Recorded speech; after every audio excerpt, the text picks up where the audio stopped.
right, you'll see the world-famous Gentry Manor Hotel, a legendary party hangout for actors and rock stars and people trying to have sex with actors and rock stars. Built in 1921, it's been the scene of some classic Vinewood scandals over the years. One of my personal favorites was Al DiNapoli's overdose in 2002 after a chimpanzee blasted an 8-ball up his rear door with a water pistol. Fantastic! They say that on any given day there are at least 2 dead party girls in the trash cans round back. Isn't that great?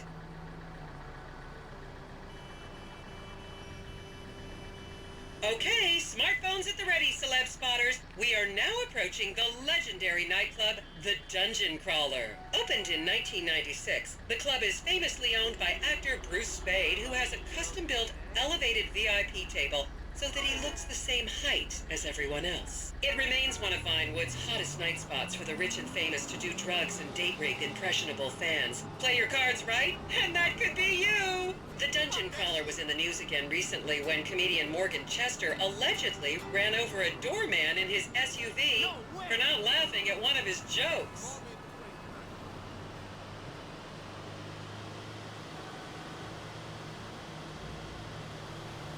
I gotta take a picture for my baby sister. Who gave you my number?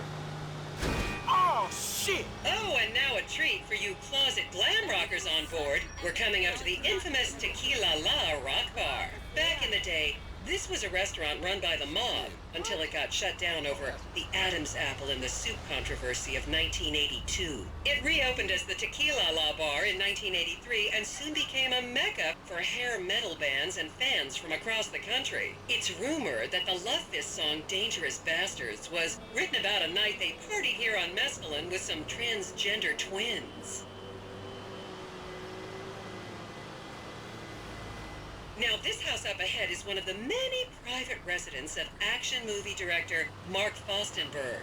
Fostenberg still maintains he was out of town when a 15-year-old Mexican girl was found dead in his pizza oven in 2007.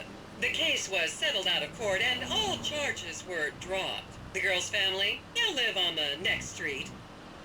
So this is the house of television exercise guru The Craze. You might have seen him degrading himself recently on Rehab Island. Do any of you remember the 80s? Strange times.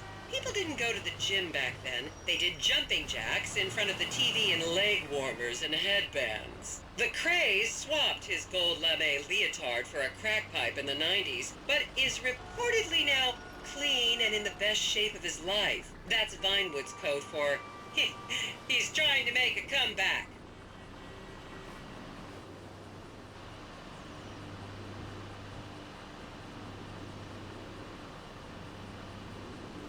This is the home of celebrity wild child Martha Turm.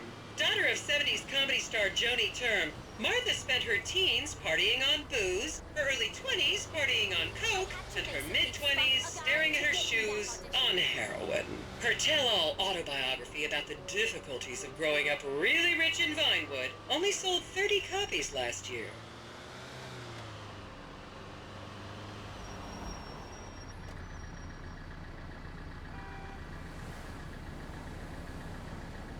How can a city that built something like that have dumps like Davis?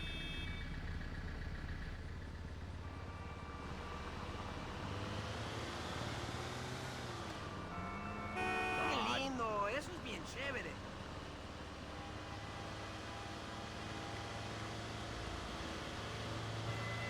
Just up ahead is another place to see and be seen in Rockford Hills, the Richmond Hotel. An iconic entertainment industry hangout, sleazy producer types have been promising to make young girl stars here for over 100 years now. Not gonna lie, I did some shameful things in that lobby bar in my youth, but I've put that period of my life behind me now.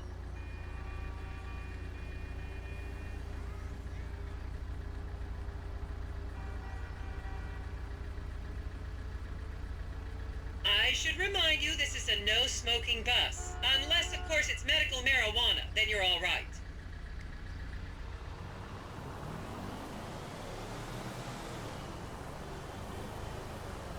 My favorite part of this city is all the You are purple honey. looking toast Hey, baby! delicious. You already know! I can't help thinking we should have stayed at home. Damn, that car is hot.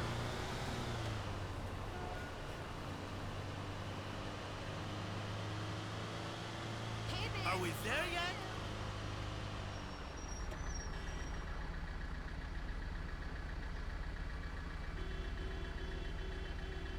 I was a member of the jury in the 1991 movie Last Will and Testament. They cut my line. Everything is bigger in San Andreas. The trees, the sky, the houses.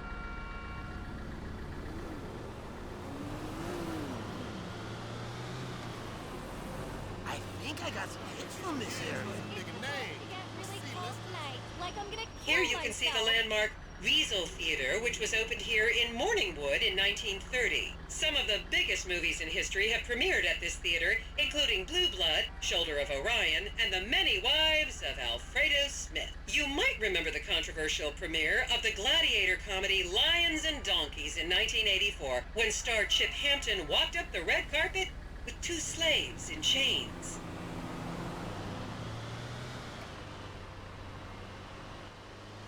Oh my god, I totally get it. Hey, man, I think I just saw a porn star.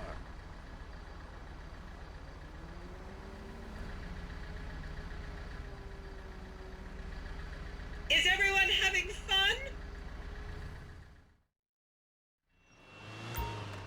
And now to our left, ladies and gentlemen, is the famous Richards Majestic Studios. The product placement for classics like Nelson in Naples and Rum Runner, and the not-so-classics like VINEWOOD Zombie and Shoulder of Orion 2 was shoehorned into the final edits right behind those very gates. Everyone has a favorite Solomon Richards movie. An American Divorce really helped me through a difficult time when I was bankrupting my first husband. Oh, come on, don't people in the Midwest watch movies? You must have seen Defender of the Faith. No? Wow, tough crowd.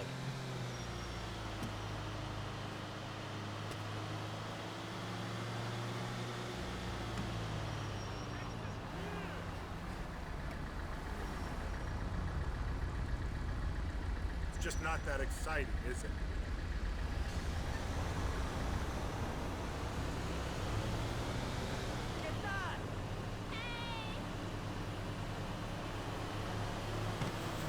Oh man, I'd rather live here than in Liberty City. Wow, great car. What up, homie? Hey, hello. I wonder how many of these cars are owned or leased.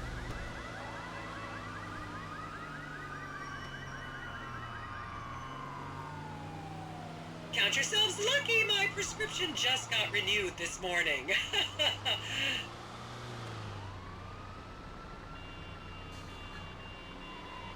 don't really care. I should pitch a banner exchange to him. Bitch, you are crazy. Okay, people, get those cameras out. This is Portola Drive. You won't get a better chance to spot a celebrity in its natural habitat. As you can see, the recession hasn't hit this part of town very hard. These are some of the most offensively high-end designer stores in the country. And now, some fun trivia for you.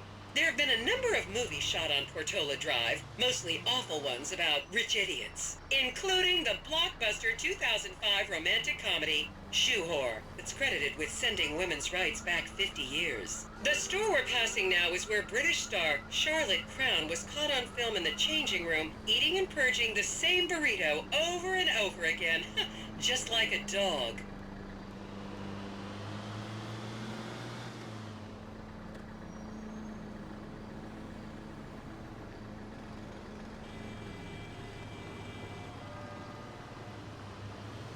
This is awesome!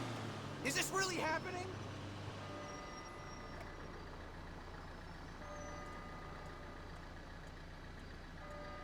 I could use a rest.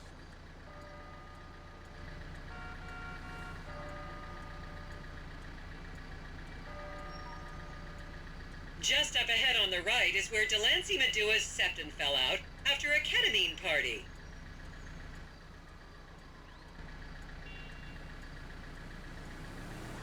What's the name of that movie they filmed here?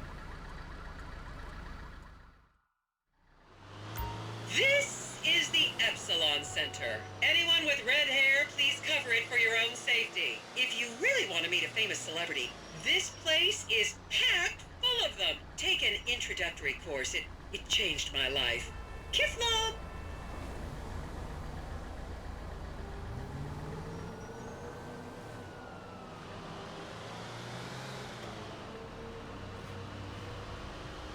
The hotel had a premiere party last night. Those VINEWOOD wannabes kept me up until midnight. I wonder if we should go on the blog. The Holy Trinity. I don't ever want to see you again. Don't hire me to tell me what to do, sweetie. Hire me to be Remember,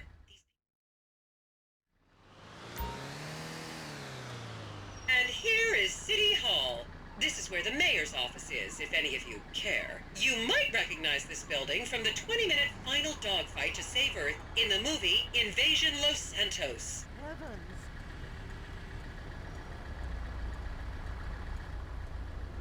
Fucked up. God. I gotta take a picture for my baby sister.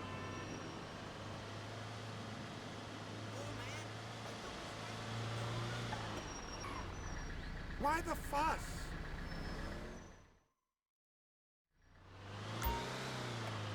And here we have the beautiful Oriental Theater. Riots broke out on the theater's opening night in 1928 as desperate fans tried to get upskirt shots of the legendary silent movie star Miriam Turner, much like you're doing today, except with really heavy cameras. My daughter tells me it isn't politically correct to say Oriental anymore, but considering some of the other common terms for Asians in the 1920s, the name could have been a lot worse. There's a saying that to go to Los Santos and not see the Oriental Theater is like going to China and not visiting a burger shop. You know, I've never really understood what that means, but...